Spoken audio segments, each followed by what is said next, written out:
My very first thoughts when I heard about the tragedy of Karbala was just confusion. I didn't know much about what was going on or why all these ladies were crying and feeling extremely sad. And I went to the shrine of Sayyidah Zainab salam alayha and saw a lot of people in black and a lot of people crying, but I had no idea why they were crying. How can this be? How? You're looking at 72 versus 30,000. I accepted that Islam is my faith and that the family of the Prophet and the Prophet himself are my family. A lot of people forget that the reason we mourn for Imam Hussein and the companions and the family that were massacred there is actually because it's a protest. Abbas was one of the people who actually did what we would all want to do. I came back to England and I was saying to people, you must go, you've got to go to Iraq. And they said, no, Imam Hussein is in my heart, you know. So no, it's not the same, you've got to go there. It's become like a craving for me. So when Muharram ends, I want it to come back. It's an opportunity for you to better yourself by remembering this personality. Mahatma Gandhi, he said himself that it taught him how to attain victory without being oppressed. The message is eternal. It's about oppression and it's about injustice and it's about standing up to evil. They are elevated people. And these are people of Muhammad.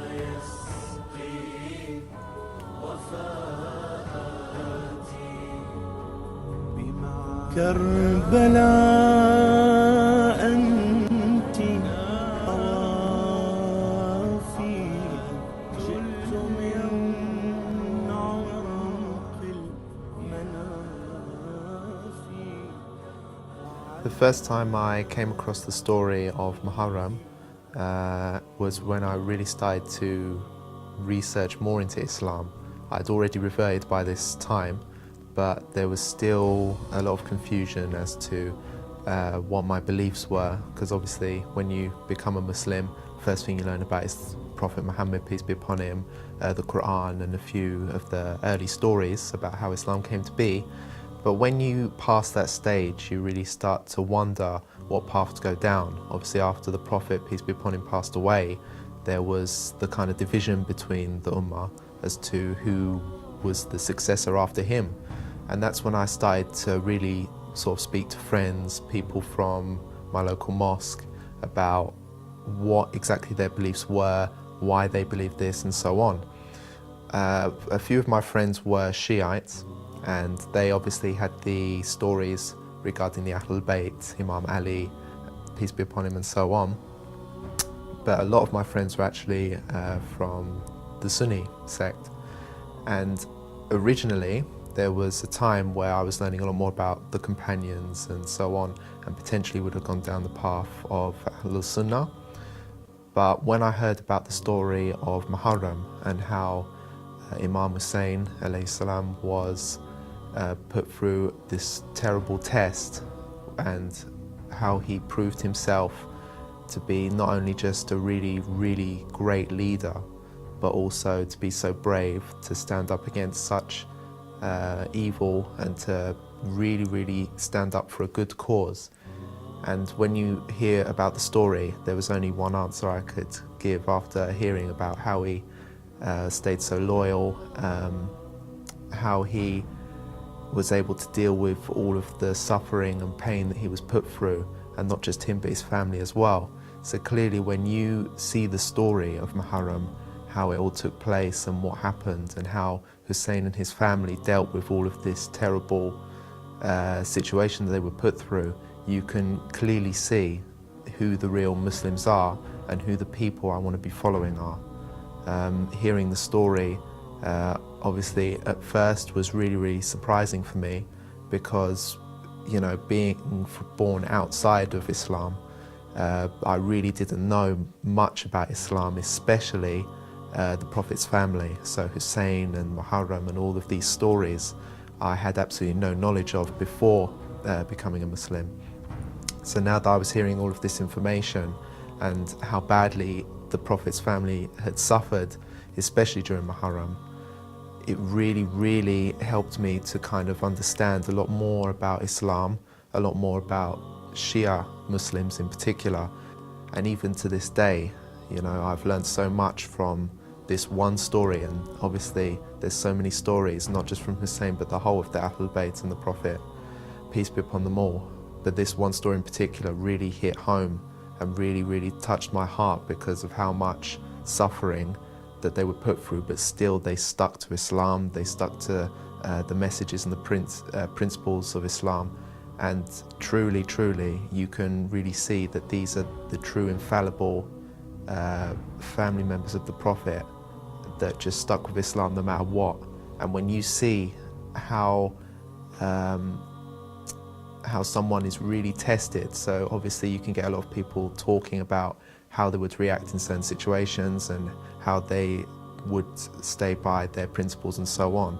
But when you actually see Hussein and his family were actually in the situation where it was life or death, where they were being really brutally oppressed, and how he handled it and how he stuck to Islam so loyally, I really personally felt as if there was no one else but the Hussein and the Ahlul Bayt were just the ones for me. When I first came across the story, at first was really just confusion. Obviously I'd never heard the story before. It was surprisingly incredibly detailed. It was very graphic, and the amount of suffering that they were put through, not just on the final day of Ashura, but the 10 days leading up to Ashura as well, was quite unbelievable to read. Obviously because I knew that this was the Prophet's grandson as well. I was really shocked, and at the time I wasn't sure whether it was a little bit exaggerated, where maybe some of the stories were not necessarily how it actually went down. But the more and more research that I did, and just because originally I heard from the stories from brothers speaking to me, and it was kind of word of mouth where I first came across the story. And some of the stuff I wasn't sure if it was real or not, how much of it was true and misconceptions and so on. But when I actually came down to it and I was reading and I did some personal research and looking into it myself, and when you see how much of it's actually true, how they suffered and how brutally they were sort of picked on by these really oppressive rulers at the time, you know, it was really shocking, really shocking. Obviously I have a lot of love for the Prophet, peace be upon him, a lot of love for Islam, and naturally that love was really growing for his family as well. And even if it were to happen to a companion of the Prophet or a distant friend of the Prophet, I would be really upset. But for it to happen to his grandson in particular, it was just unbelievable to read. I really couldn't understand how anyone would have been able to do that to someone who was so close to the Prophet. You know, Hussein was around when the Prophet was alive. You know, the Prophet used to treat him like he was his own son. He was always with him. The number of hadiths and how many times the Prophet spoke highly of Hussein and Hassan, his whole family. He spoke of them so highly. So for anyone who, and a lot of the people who oppressed the Imam and his family was also around when the Prophet was around. So for these people to live with the Prophet and have so much knowledge of him and love for him, and then a few years down the line to oppress his family so badly was unbelievable. It's always been very emotional for me to talk about, and when I really started to understand the religion of Islam, obviously my love was growing and growing at that point, but then to reach this kind of, it was like hitting a wall, this story. Everything's good up to this point, everyone loves to talk about the Prophet, all the achievements he made, Islam was growing, but then all of a sudden you just hit this wall where, you know, Islam just kind of like stopped. You know, there was this kind of like deterioration of Islam almost, how there was these oppressors who were ruling different parts of the Middle East and the Ummah at that period, and how Hussein had to be put through such a test. And this is, again, the grandson of the Prophet we're talking about. It's not a friend or a politician. This is the grandson of the Prophet. This is his blood walking on earth at that time. When I first came to Islam, I had a lot of Sunni friends, and I had one or two Shiite friends as well. When I decided that I wanted to become a Muslim, they all kind of jumped on me. They wanted to teach me and bring me to their mosques and they wanted to be like my teachers and stuff and tell me everything they wanted to know. And it was a really great time. I was learning a lot, and obviously, like I said, I was learning a lot about the early years of Islam, Prophet, the Quran, and a few teachings, how to pray, for example. But after a period of time, when I started to hear the kind of divisions in belief, so how to pray correctly and so on and so forth, and obviously after the Prophet passed away, I started to hear the kind of two sides. There was the stories of the Ahlul Bayt, Imam Ali and so on, and then there was the stories like from the companions and stuff. And when I was kind of really discovering myself as a Muslim, how I wanted to pray, how I wanted to, what teachings and beliefs I wanted to follow in particular, it was the stories of the Ahlul Bayt which were really, really shining to me. Imam Ali in particular was a very, very inspirational character to me. How close he was to the Prophet and so on, and all the things that he said and did in his life, not just when the Prophet was around, but also after the time of the Prophet, peace be upon him. How Imam Ali was living, how he was acting, the decisions he was making, and his teachings were just really, really drawing me to him in particular. And obviously from there I wanted to learn more about after him and his children, Hassan and Hussein, Fatima as well, peace be upon them all. And obviously when you start speaking to Shia Muslims about the Ahlul Bayt, it's not long before you come across the story of Muharram.